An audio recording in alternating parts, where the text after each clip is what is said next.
Bonsoir à tous. Merci à Sébastien et à Sylvain et donc à l'École du Jardin Planétaire de nous avoir invités.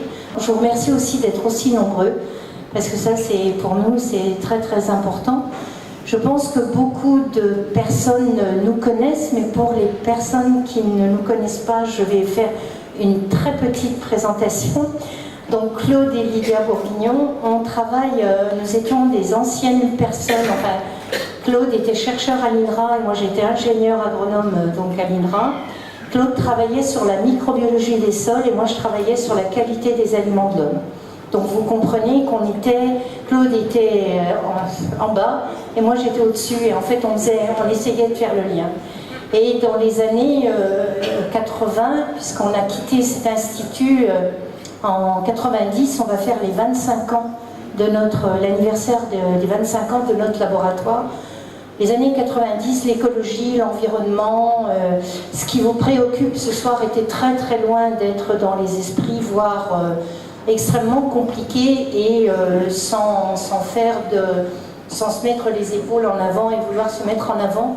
On a vraiment fait partie, Claude et moi, Pierre Rabhi et certains d'autres, et beaucoup d'autres, ce qu'on appelait les lanceurs d'alerte, pour essayer de faire comprendre que, en fait, il y avait quelque chose qui ne tournait plus sur la planète, et qu'elle n'était pas aussi large, enfin aussi riche et aussi plaisante pour le nombre d'habitants que nous sommes à l'heure actuelle.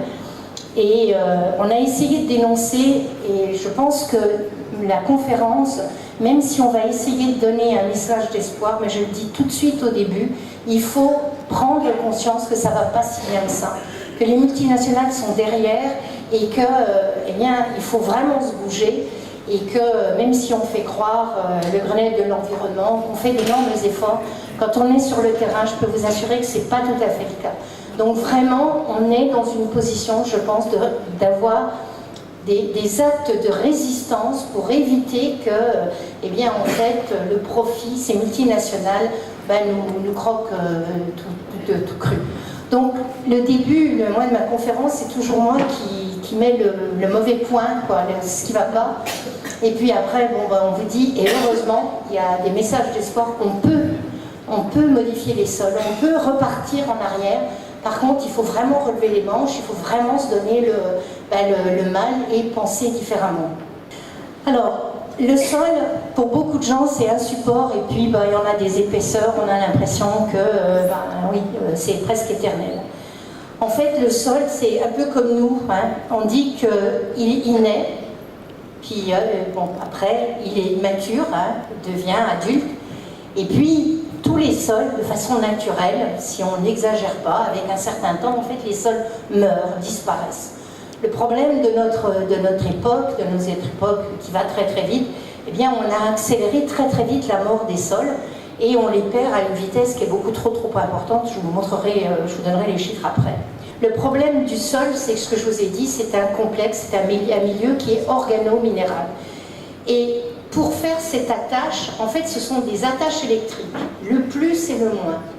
Donc, quand il faut plus et moins, ça s'attache et on aura la matière organique qui est négative, la matière minérale qui est négative et on a des éléments, le calcium, qui va permettre d'attacher.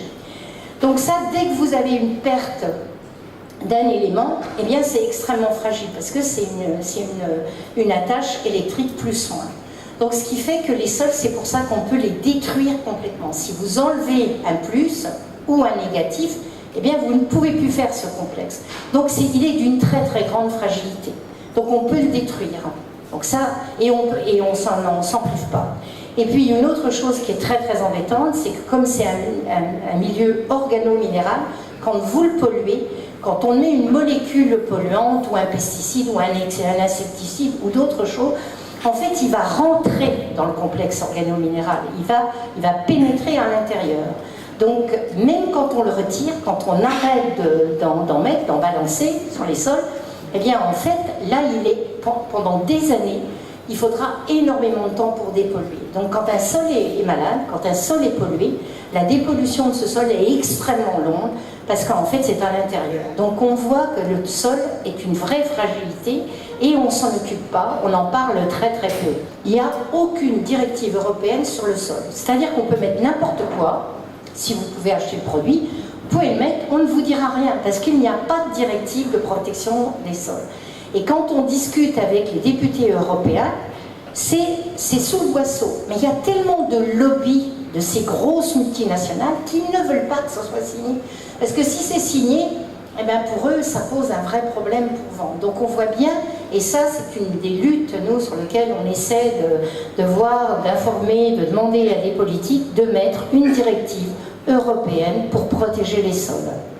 L'agriculture, c'est pas quelque chose qui date depuis que les hommes sont sur Terre.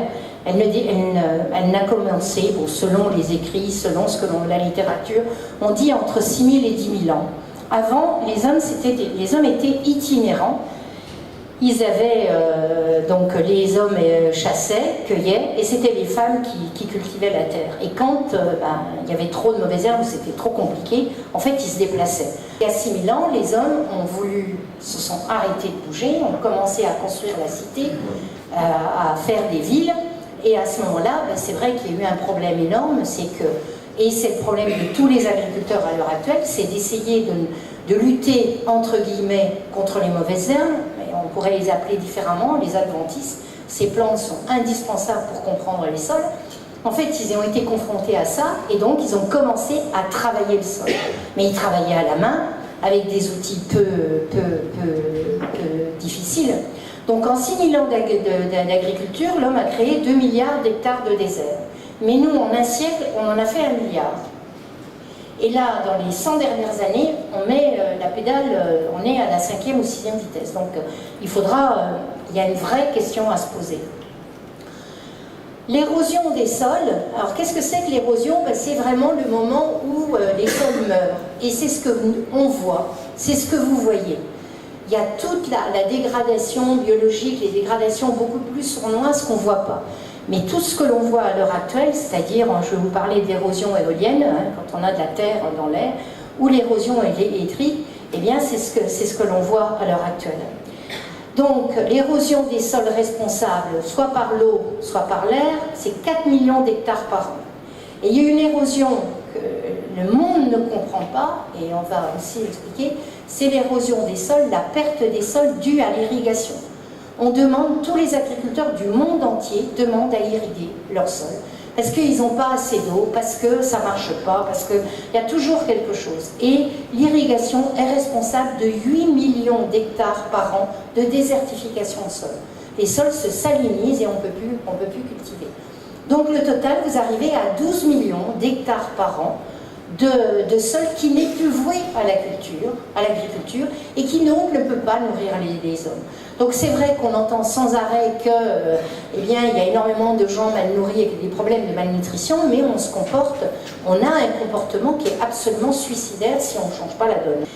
Alors les premiers qui ont été, dont on a parlé dans la littérature, c'est les Dust Bowl au moment des années 30, 40 aux États-Unis. Ça a été les premières choses qui ont été marquées. Je vous montre quelques photos. C'était donc au niveau du Colorado, dans ces zones-là. Et les États-Uniens ont été les premiers à utiliser des machines lourdes et des fertilisants, donc, et aussi des produits de traitement. Ça a détruit les sols.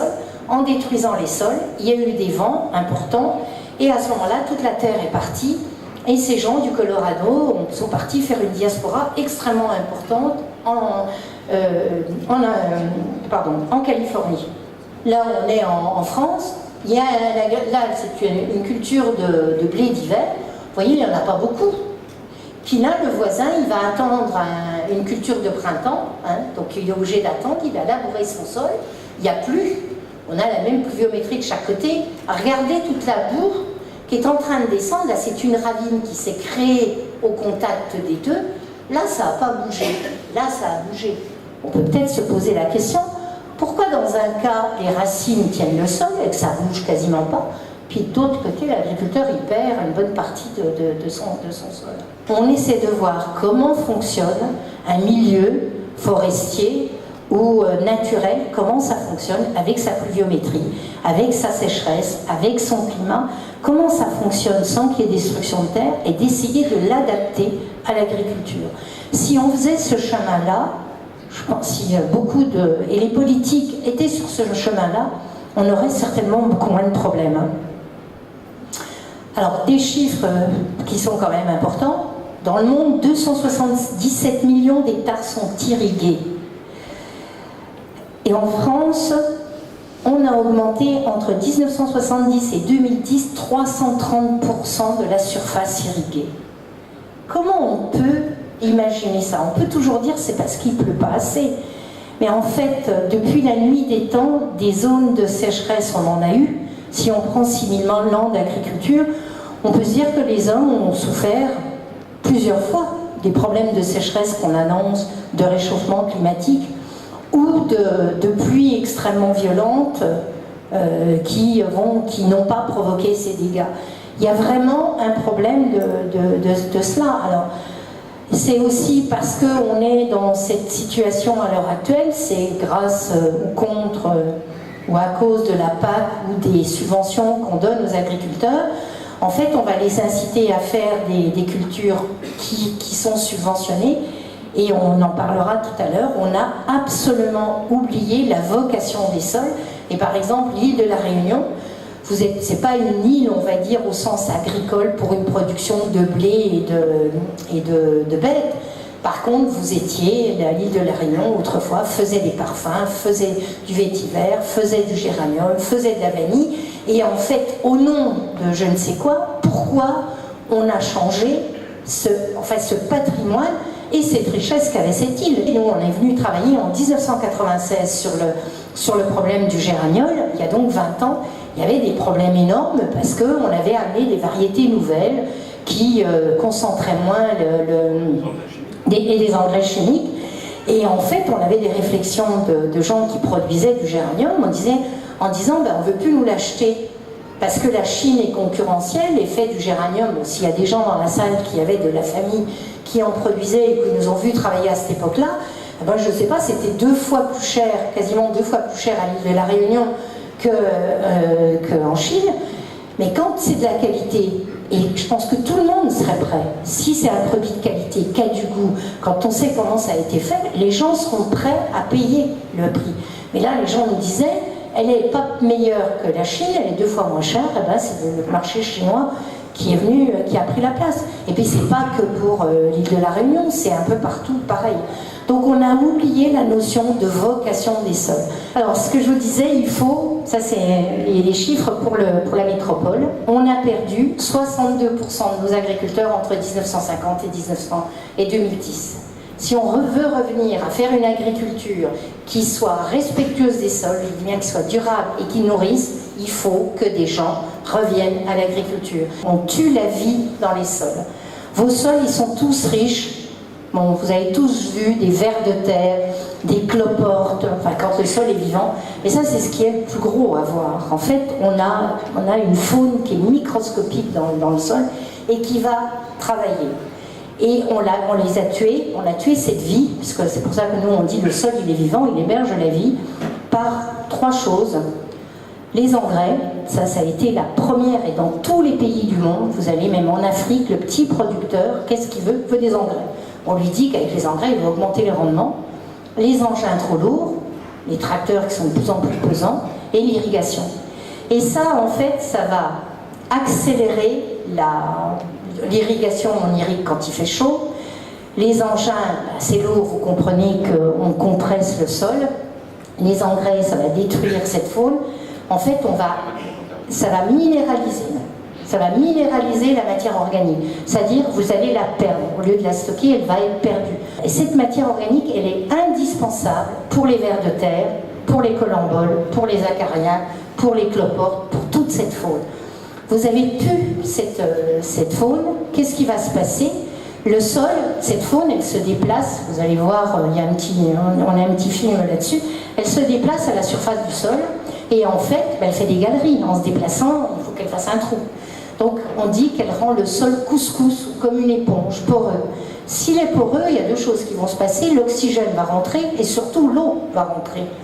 Vous n'avez plus de faune, le sol se compacte, les structures se ferment, l'eau ne peut plus rentrer, l'oxygène ne peut plus rentrer, et à ce moment-là, ben, si le sol est en pente, l'eau va partir, et puis surtout, ben, cette faune ne peut plus. Donc on va perdre les éléments. Et la faune, le ver de terre, vous avez tous vu ses excréments, hein, on appelle ça le turricule, qui est à la surface du sol.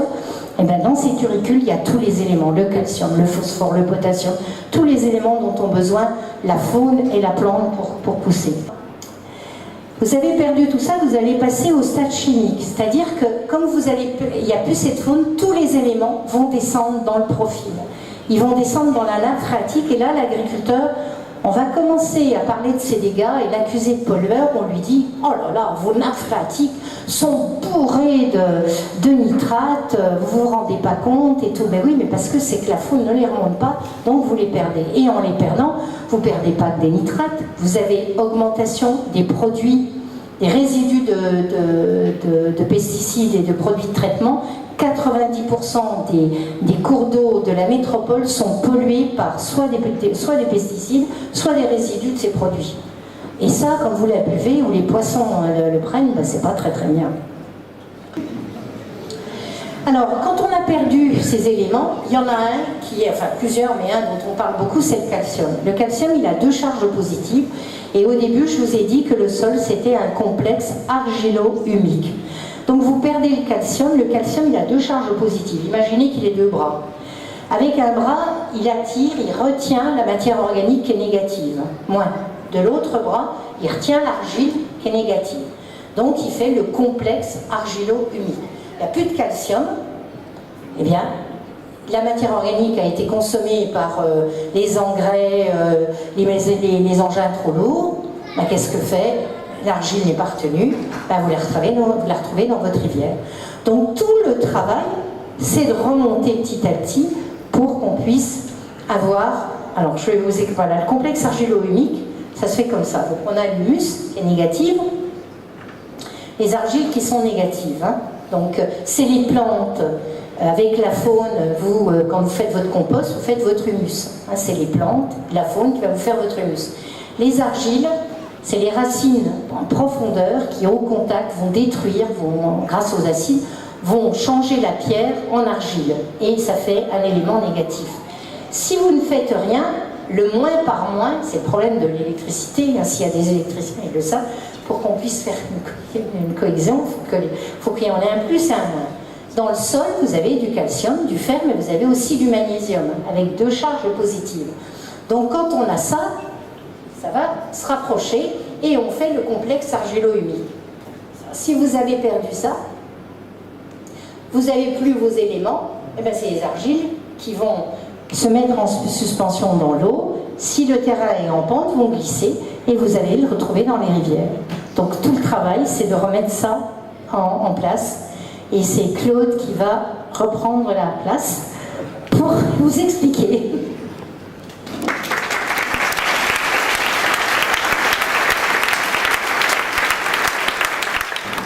Donc si on veut arrêter le saccage de cette planète, il va falloir apprendre un peu ce qu'est l'humilité, c'est-à-dire arrêter de crâner parce qu'on a les engrais chimiques et les grosses machines. Les grosses machines, c'est ce qu'on appelle les caractères sexuels secondaires de prothèses. Il faut éviter cette fascination. Si on veut respecter cette planète, il va falloir l'humilité d'aller la regarder, comment elle fonctionne. Comment la forêt elle fait pour fonctionner depuis des millions d'années sans jamais faire des rivières boueuses, avoir toujours des rivières transparentes? Elle fonctionne de la façon suivante. La forêt, dans les zones tropicales, elle est constamment en train de faire tomber des feuilles et des branches, mais elle est en même temps en train de faire des fleurs et des fruits, c'est-à-dire que c'est ce qu'on appelle la forêt toujours verte. Dans le cas de la forêt tempérée sur la métropole, en hiver il fait très froid, et comme les sols arrêtent de travailler biologiquement en hiver, ben, les arbres ils se mettent en hibernation, ils font comme les ours et les marmottes, c'est-à-dire ils vont perdre toutes leurs feuilles en automne. Alors, ces feuilles vont tomber sur le sol, ainsi que le bois, une forêt ça n'arrête pas de faire tomber des bouts de bois sur le sol. Et ce mélange feuilles-branches va constituer ce qu'on appelle une litière. Cette litière va être mangée par une faune très particulière qui vit uniquement à la surface du sol, qu'on appelle la faune épigée. Vous avez par exemple à La Réunion une espèce qu'on a travaillé il y a 20 ans avec Lydia, une espèce très curieuse qu'on a trouvée sur l'île de La Réunion, qui est un gamard, c'est-à-dire en fait un crustacé d'eau douce. C'est un volcan très récent, la Réunion, ça a seulement 3 millions d'années. Et il y a ce gamard qui s'est adapté et qui mange la litière dans les forêts quand on monte sur les bois de couleurs. On voit ces amarres qui grouillent dans le sol, c'est amusant parce que nous on a des vieux crustacés qui sont les cloportes, qui sont vraiment adaptés à la vie terrestre. Eux, on sent vraiment que ça fait pas très longtemps qu'ils sont sortis de l'eau et qu'ils apprennent à manger les litières.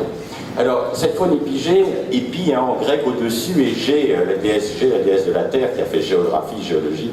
Cette faune épigée, elle va donc manger toute cette litière, elle va faire des excréments, c'est-à-dire elle va la réduire en éléments très très fins. Elle va permettre aux champignons, qui sont les seuls organismes au monde qui attaquent la lignine, de transformer cette litière en humus. Donc, première leçon que nous donne la nature, la matière organique se transforme en humus à la surface du sol. Donc le labour est un instrument de destruction massive des sols, puisque lui, il enfouit la matière organique et il empêche la formation des humus, car il n'existe pas de champignons anaérobiques sur Terre. Vous avez une expérience toute simple à faire, vous retirez un piquet en bois qui a été planté pour faire une clôture, vous verrez que le piquet est attaqué en surface et que la pointe est intacte. Il n'existe pas de champignons en profondeur, donc vous ne pouvez pas faire d'humus. C'est la raison pour laquelle une région comme la métropole, qui produisait 2 tonnes de paille à l'hectare en 1900, qui en fait 6 tonnes, est passée de 4% de matière organique à moins de 2%. Pourtant, on produit 3 fois plus de paille, mais comme on enfouit cette paille avec nos gros tracteurs, qu'on trouve très très bien, et ben on empêche la formation d'humus. Donc, première observation, je n'enfouis jamais de matière organique dans un sol. Là, je vois plein de gens, quand ils plantent un arbre, font un trou, ils mettent de la matière organique au fond, ils foutent l'arbre par-dessus. 30 ans après, l'arbre est mort parce que vous avez fait pourrir ses racines. On ne met jamais de matière organique dans un sol. Ça, c'est la première leçon que donne la nature. On va regarder un petit peu ces animaux. Alors, vous avez d'abord la famille des colamboles, qui vont manger toutes les parties très tendres des feuilles. Alors vous voyez, c'est un groupe très varié. Population sous forêt, donc vous voyez, il y en a qui ressemblent à des pucerons, d'autres un peu à des chenilles, d'autres des sauterelles. Population sous forêt, 3-4 milliards à l'hectare. Avec les liens, on mesure des sols agricoles en France, on ne trouve plus un seul. C'est entièrement exterminé, parce qu'on enfouit la paille en profondeur, et eux, ils vivent à la surface du sol, ils n'aiment pas vivre à l'intérieur. C'est eux qui vont faire ce travail, hein. C'est un peu les dentelières du sol. Vous voyez, vous transformez les feuilles en dentelles, et vont manger tout l'espace qu'il y a entre les nervures. Vous avez ensuite les acariens, qui ont des mandibules déjà beaucoup plus costauds, qui attaquent des parties plus dures. Pareil, hein, 3-4 milliards à l'hectare. En général, on en trouve toujours qui survivent dans les sols agricoles, de l'ordre de 10 000 à 50 000, parce qu'ils ont des carapaces quand même plus costauds que celles des colamboles. Enfin, vous avez voilà, les crustacés, hein, les cloportes. Vous avez les mille-pattes qui, eux, alors les cloportes et les mille-pattes, ils attaquent carrément des bouts de bois, ils ont des mandibules très costauds. Puis dans le sol, vous avez aussi des prédateurs qui mangent ceux-là, hein, les pseudoscorpions, donc il y a tout un petit monde qui mange. Alors voilà, on va vous donner une idée de ce que c'est que la vie dans un sol forestier français. Vous allez voir, ça grouille pas mal.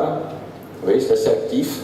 Vous avez des petits acariens, des acariens beaucoup plus gros. Et c'est une faune qui est encore mal connue, hein, on connaît à peu près 10% des espèces. Ça, c'est un monde extrêmement riche. Voilà un colombole qui vient de passer. Ça, c'est les acariens qui se referment quand un prédateur arrive. Ils sont capables de se refermer comme les tortues. Alors, vous voyez, ils passent leur temps à bouger la terre. Et donc, voilà un colombole qui vient de se poser sur un acarien. Et donc, ils transforment la terre en couscous. Hein, ils passent leur temps à la digérer, à la manger, et à faire que la terre va avoir une perméabilité remarquable. Une perméabilité des forêts. Ah oui, il y a encore des vers en surface qui vont manger les excréments des eaux et qui continuent à affiner cette matière organique. Et à la fin, on a donc à la surface du sol ce qu'on appelle l'horizon des boulettes fécales, c'est-à-dire le sol forestier en surface. Quand on le regarde au microscope, vous voyez, c'est comme des empilements de billes. C'est un milieu extraordinairement aéré. C'est pour ça que quand vous marchez en forêt, vous avez l'impression de marcher sur de la moquette. En fait, vous marchez sur de la merde, mais une merde extraordinairement aérée. Et c'est ce qui va permettre donc au sol forestier de boire tous les orages, hein, puisque un sol forestier de la métropole a une perméabilité de 150 mm d'Oeuvre. Les sols équatoriaux, on a fait des mesures avec Lydia, ça monte jusqu'à 300 mm d'Oeuvre, des capacités de boire les plus gros orages qui existent. Pour vous donner une idée, un limon labouré, région parisienne, perméabilité 1 mm d'Oeuvre. Et on divise par 150, et après on accuse la pluie de faire des inondations. Alors c'est pas la pluie qui fait les inondations, c'est simplement que les sols n'ont plus cette faune qui permet d'aérer les sols. Alors les arbres se sont adaptés à cette organisation, et ils ont un double enracinement, un enracinement horizontal qui se met sous l'humus. On peut se demander pourquoi les arbres, au cours de l'évolution, ont mis les racines horizontales. C'est qu'en fait, au printemps en Europe, et puis ici toute l'année, chaque fois que de l'humus va se minéraliser, donc transformé en nitrate, phosphate, sulfate, il va être récupéré par les racines horizontales et renvoyé dans l'arbre. Donc deuxième observation du système naturel, le système sol plante est fermée, puisque la matière organique est au-dessus des racines, et donc tout ce qui sort de la matière organique est récupéré par les racines. Nous, avec le labour, on met la matière organique sous les racines, donc ça va polluer la nappe, et c'est pas récupéré par les racines, puisqu'on a mis la matière organique dessous. Et ensuite, les arbres, ils ont un deuxième enracinement qui va plonger jusqu'à la roche, et qui va l'attaquer. En attaquant la roche-mère, ils vont la transformer en argile. Alors, sur la Réunion, c'est pas de l'argile parce que vous êtes en milieu volcanique, donc vous êtes sur des angles, sur ce qu'on appelle des allophanes, c'est des structures un peu différentes des argiles, des structures minéralogiques en cage, qui ont les mêmes propriétés que de retenir les éléments nutritifs. Et à cette profondeur-là, évidemment, comme on arrive dans des endroits où il y a moins d'oxygène, il y a une faune, il y a des racines qui meurent, de nouvelles racines qui arrivent, et heureusement, il existe une faune qui mange les racines mortes, c'est ce qu'on appelle la faune endogée. Alors on retrouve des colamboles aveugles, des animaux qui vivent vraiment toujours dans l'obscurité, des acariens, certains sont, alors là, sont encore plus mal connus que ceux de surface, donc des espèces étranges, on se demande comment ils circulent à l'intérieur du sol avec des pattes pareilles, apparemment ça marche. On a aussi, et quand on arrive au contact de la roche-mère, la roche-mère est absolument tapissée d'excréments de ces animaux. Alors pour nous c'est amusant, parce que quand on montre ça aux agriculteurs, on les fait regarder dans le microscope, puis on leur dit c'est quoi ça? Ils nous disent c'est des crottes. Je dis, oui, c'est des crottes. Et puis quand on emmène des scientifiques de l'INRA, on leur dit c'est quoi ça? Moi je sais pas. Parce qu'eux ils regardent l'ordinateur, ils ne regardent pas la nature, donc évidemment on ne peut pas savoir si ce sont des crottes. Donc, ce qui est intéressant, Lydia vient de l'expliquer, le sol c'est un complexe argilo-humique. Comment je fais pour réunir argile et humus alors que les humus se forment en surface et l'argile en profondeur par l'attaque de la roche par les racines? Eh bien, c'est une troisième espèce, alors celle-là vous la connaissez tous, c'est les vers de terre, les lombriques, qui donc, certains ont de très grosses tailles. En France, on a une espèce qui fait 1 mètre de long. Dans l'Oregon, il y a une espèce qui fait 6 mètres de long, donc il y a des gros costauds. Qui vont donc, ils sont très sensibles aux pesticides, vous voyez, ils viennent tout blanchâtres quand on met des pesticides sur le sol. Normalement, ils doivent être d'une belle couleur brillante. Et puis voilà les excréments qui remontent constamment les éléments nutritifs à la surface du sol. Donc ces animaux vont mélanger, ils passent leur temps à monter et à descendre, et ils vont mélanger argile et humus dans leur intestin. Et il se trouve que leur intestin contient une glande, la glande de Morène, très riche en calcium, qui va permettre la tâche des argiles et des humus. Donc ce sont les vers de terre, avant que l'homme intervienne, sont plus lourds que tous les autres animaux du monde réunis, c'est les animaux les plus pesants de la planète. Bon là, nous, on les extermine bien. Dans la métropole, on est passé de 2 tonnes de vers de terre à l'hectare dans les années 50 à moins de 100 kilos. Mais normalement, il y a beaucoup plus lourd de vers de terre que de vaches dans une prairie. Sauf qu'on ne les voit pas. Alors, deuxième groupe d'organismes qui vivent dans le sol, les racines. Alors, la nature a développé 2 modèles complètement différents. Le modèle des plantes annuelles, qui sont des plantes qui ont besoin de pousser très vite puisqu'elles vont faire leurs graines, leur reproduction le temps d'une saison, et elles vont donc avoir des racines qui poussent très vite. Et comme le sol est un milieu qui est quand même assez siliceux, elles vont se protéger par une coiffe qui leur permet donc d'avancer dans le milieu sol sans détruire leurs cellules, et tout de suite à l'arrière, elles commencent à allonger les cellules racinaires pour former ce qu'on appelle les poils absorbants. Pour vous donner une idée, un riz c'est 200 km de racines, et à peu près 5000 km de poils absorbants. Donc on met 200 grains de riz au mètre carré, ça fait à peu près 4 milliards de kilomètres de racines à l'hectare. Vous comprenez pourquoi les céréales sont très structurantes des sols. Et tout ça, ce sera mangé par la faune endogée pour permettre à la culture suivante d'avancer.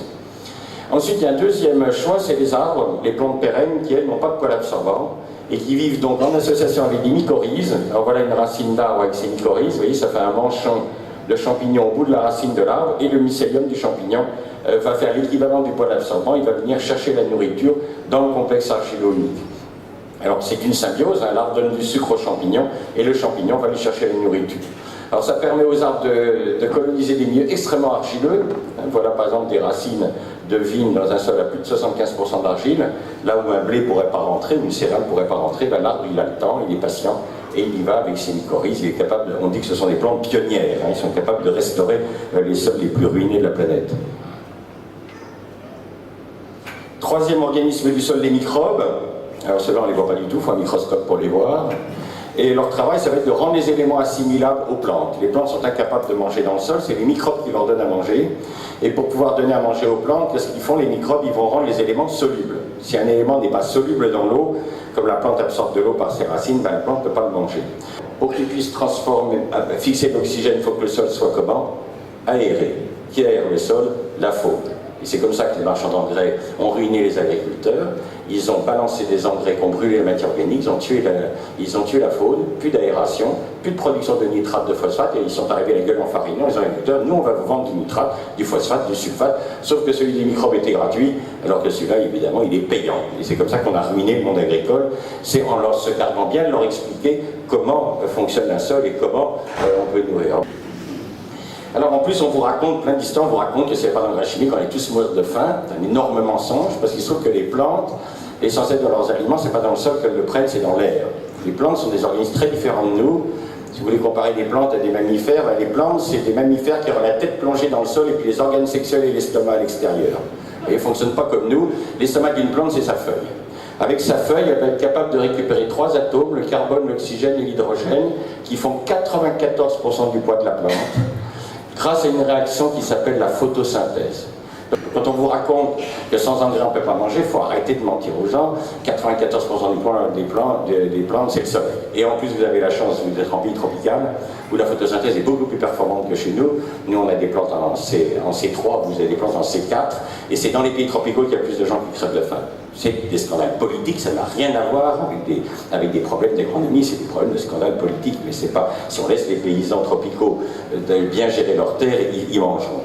Alors, ça c'est donc la quantité, 94%. La qualité, c'est-à-dire le goût que vous allez avoir dans un aliment, lui, il va venir du sol. C'est pour ça que les produits hors sol n'ont strictement aucun goût. Une tomate hors sol, ça ressemble à une tomate, c'est rouge, mais ça n'a pas de goût. Pourquoi ça n'a pas de goût? Parce qu'il n'y a pas tous les microbes qui vont lui donner les 24 atomes dont on connaît à l'heure actuelle le rôle, qui sont prélevés dans le sol. C'est pour ça que la notion de terroir, c'est lorsque vous mettez en vie tout votre sol, vous allez avoir ce goût très particulier qui fait qu'une carotte nantaise n'a pas le même goût qu'une carotte du bassin parisien, ou qu'un vin de Bourgogne n'a pas le même goût qu'un vin de Bordeaux. C'est dû au fait que vous n'avez pas toute cette qualité gustative, c'est le sol qui va vous la donner, à condition qu'il y ait une activité biologique dedans.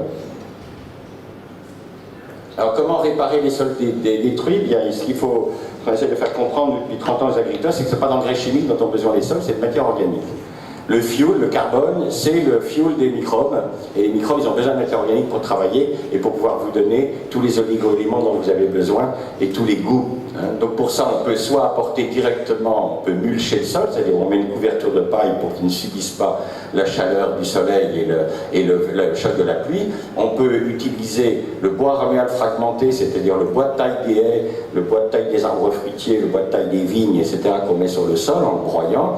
Et puis pour les céréaliers qui ont des surfaces trop grandes pour pouvoir mettre directement du compost, du mulch ou du PRF, on va leur apprendre à ne plus labourer. C'est-à-dire on va leur apprendre à semer directement dans les couverts, ça va toujours couvrir le sol. Alors ça c'est un choc psychologique très compliqué, faire arrêter le labour à un agriculteur, c'est vous touchez à un mythe, vous êtes dans de la mythologie, vous n'êtes pas du tout dans l'agronomie, où il faut casser un mythe et ça c'est très compliqué. Voilà aussi ce genre de choses qu'on essaie de faire arrêter, c'est les concours internationaux de labour. Vous allez voir, on est très fiers de faire ce genre de conneries. Regardez ça, la guerre déclarée à la planète. Et on en est très fiers, regardez ça, ils éventrent, ils sont contents. Là, ils sont en train de tuer, ils sont en train d'exposer tout le sol au soleil. Il faut savoir qu'un sol qui est labouré, quand le soleil va au mois d'août, en général ils font ça au mois d'août, il monte à 52 degrés. La température de pasteurisation qui tue tous les microbes, c'est 41 degrés. Ça a été défini par Pasteur. À 52 degrés, tout est mort. C'est-à-dire que vous mesurez l'activité biologique d'un sol avant le labour et après le labour, ils ont tout flingué. Et ils sont très fiers. Donc on utilise des semoirs qui sont assez particuliers, ce sont des semoirs avec un disque qui fend le sol. Il y a un deuxième disque qui fait un espace. Et on fait, donc il y a un disque qui fait une fente, il y a les graines qui tombent et vous avez une roue à l'arrière qui referme simplement le sillon. Donc c'est un choc terrible parce que c'est fini, on ne voit plus le sol. Donc là, les agriculteurs sont très malheureux. Voilà, vous voyez, on les fait semer là-dedans. Donc vous comprenez le traumatisme. Ça fait des traumatismes assez violents. Donc ça, c'est une plante qui gèle, donc on n'a pas besoin d'herbicide, rien du tout. Pas de démarrage de mauvaises herbes parce que ça sert de couvert, ça étale. Voilà, on va vous montrer. Alors maintenant, on a perfectionné parce qu'au début, on n'avait pas de rouleau à l'avant des tracteurs, donc maintenant on met un rouleau à l'avant. Donc là, c'est un mélange dominé par le tournesol qui a été semé donc, juste après la moisson.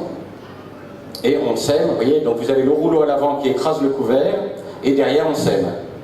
Moi, je peux vous dire que c'est des chocs pour les agriculteurs. Donc la plante intercalaire, elle a pompé tous les engrais que le blé n'avait pas consommés, donc elle vous laisse un sol propre sans engrais. et elle va servir de couvert, et quand elle se décomposera au printemps, qu'elle nourrira le blé, et ça permet de diviser par 2 ou 3 les engrais. Et là, on arrive à arrêter complètement l'érosion. Mais finalement, là, il y avait tous les agriculteurs qui étaient venus, ils disaient, mais vous êtes complètement fous, mais qu'est-ce que vous faites? On dit, voyez, on essaye de faire une agriculture respectueuse des sols. Donc c'est un vrai changement de mentalité, hein, mais la nature ne laisse jamais les sols nus, donc il va falloir qu'on apprenne à ne jamais laisser un sol nu et à toujours le couvrir. Voilà par exemple un colza en train de germer dans la paille de blé, oui, on n'a pas du tout touché au sol, et vous voyez, ça germe très bien. Hein. Alors quand vous êtes sur des sols franchement ruinés, complètement détruits, il n'y a plus rien qui pousse, enfin juste une végétation rase, de tout ce que nous avons travaillé depuis 20 ans avec Lydia, la plus efficace, c'est l'épandre du bois raméal fragmenté. Donc prenez du déchet, soit des déchets verts, soit du bois de taille, et vous l'épandez directement sur le sol. Vous prenez un semoir de semis direct, et à travers cette couche de bois raméal fragmenté, vous semez des plantes, sans toucher surtout, hein. Et à ce moment-là, le mycélium des champignons se multiplie, attaque tout ce bois, et va donc relancer toute la vie du sol, puisque les champignons, c'est les 2 tiers de la microflore, ils vont servir à nourrir les acariens, les collemboles, et ils vont fabriquer des humus.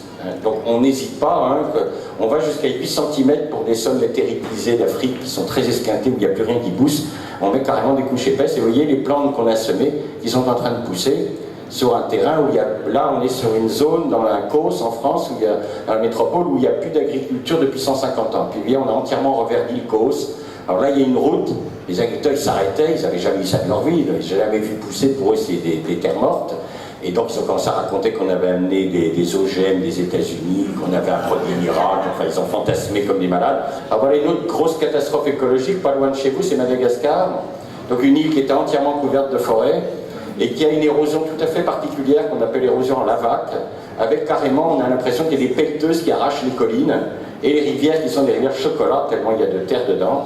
Et là, donc, on a travaillé sur des zones où il n'y a plus d'habitants depuis 50 ans, 60 ans, c'est des zones totalement désertifiées sur le plan humain. Alors voilà ce qu'on fait, il pousse une végétation rase qui survit sur ces sols ruinés, c'est une graminée qui s'appelle Aristida. Donc on apprend aux paysans malgaches à faucher cette herbe et on fait un mulch sur le sol. Alors qu'est-ce qui se passe quand vous faites un mulch? Eh bien, quand on mesure avec un thermomètre des sols comme ça, alors là on n'est plus en France, hein, on est à Madagascar, on monte à plus de 70 degrés, donc tout est mort biologiquement.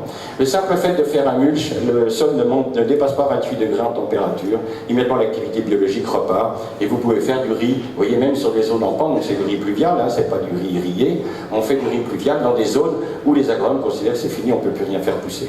Le but étant toujours de relancer cette activité biologique pour pouvoir à nouveau nourrir des hommes. Alors on fait planter le riz soit au tico-tico pour ceux qui sont très pauvres, ça c'est un petit instrument qui coûte $10. On a, comme beaucoup sont illettrés, on leur met 2 couleurs différentes, une où on met la graine et l'autre côté où on met un tout petit peu d'engrais organique pour que ça parte, et ils plantent ça, ils ont appelé ça tico-tico, ça se fait tico-tico, tico-tico, et ils plantent le riz comme ça. Et puis les plus fortunés qui ont la chance d'avoir la tradition animale, mais ils sont rares parce que il n'y a pas beaucoup de gens qui ont la chance d'avoir un cheval, on fait fabriquer par le forgeron. Tout ça c'est fait par les forgerons du village, donc c'est intéressant, on n'a pas besoin de passer par les multinationales comme Hollande. On fait travailler la main-d'œuvre locale avec des bidons de lessive, des vieux bidons de lessive et tout, on leur fait des disques et on sème directement à travers les couvertures. Donc ce qu'on essaie de faire comprendre aux agriculteurs, c'est qu'il y a des méthodes pour garder une activité biologique dans les sols plutôt que de pratiquer cette espèce de désertification mondiale de nos sols agricoles. Voilà, on vous remercie pour votre attention.